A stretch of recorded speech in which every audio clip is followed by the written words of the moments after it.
സർവരും സോദരത്വേന വാഴുന്ന മാതൃകാ ലോകത്തിന്റെ സംസ്ഥാപനത്തിനായി പുരുഷാകാരം കൊണ്ട് അവതരിച്ച ശ്രീനാരായണ കൃപാദങ്ങളിൽ പ്രണാമം.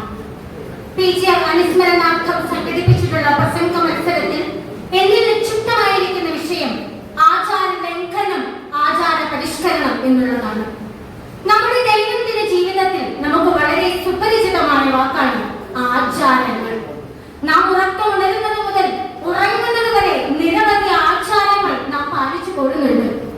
ഞാനിന്ന് നിങ്ങളുടെ മുമ്പിൽ വന്ന് നിങ്ങളെ കൈകൂപ്പി വന്ദനം ചെയ്തത് കേരളത്തിൽ മാത്രമുള്ള ഒരു ആചാരമാണ്.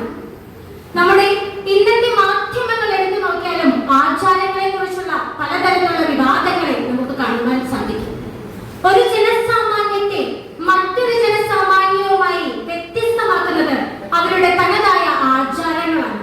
അത്തരത്തിൽ നോക്കുമ്പോൾ സത്ഫലങ്ങളെ പ്രദാനം ചെയ്യുന്ന സദാചാരങ്ങളും ദുഷ്ഫലങ്ങളും മാത്രം തരുന്ന അനാചാരങ്ങളും നമുക്കുണ്ട്.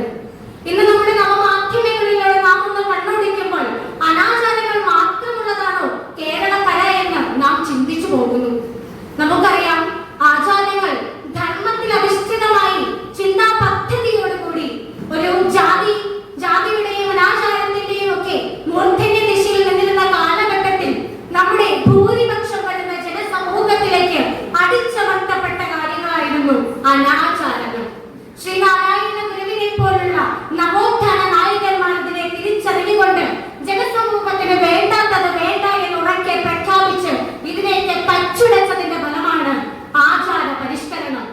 മറ്റൊരു തരത്തിൽ പറഞ്ഞാൽ ആചാര പരിഷ്കരണം എന്നുള്ളതും ആചാര ലംഘനവും ഈ അനാചാരങ്ങളൊന്നും വേണ്ട എന്ന് പറഞ്ഞ് നിരന്തരം നമ്മുടെ നവോത്ഥാന നായകന്മാർ അതിനെ ചെറുത്തതാണ് ആചാര ലംഘനങ്ങൾ.